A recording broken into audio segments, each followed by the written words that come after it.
तोहर लिखले रही काट के कलाई, तब काहे कैले बारू हमसे बेवफाई।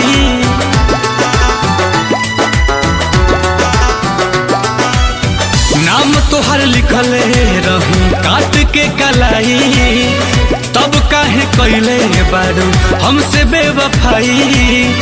तड़पता दिलवा बेचारा हो, याद संगे नमो मिटावे जात बहानी, काट के ब्लेड से दोबारा हो। याद संगे नमो मिटावे जात बहानी, काट के ब्लेड से दोबारा हो। धोखा रहे देवे के तो दिल काहे दिहालू, बेवफा होली सालाई की साबित कई दिहालू।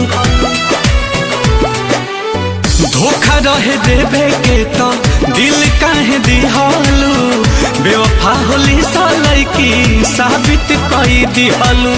प्यार के तू कैलू बंटवारा हो, याद संगे नमो मिटावे जात बहानी, काट के ब्लेड से दोबारा हो। याद संगे नमो मिटावे जात बहानी, काट के ब्लेड से दोबारा हो।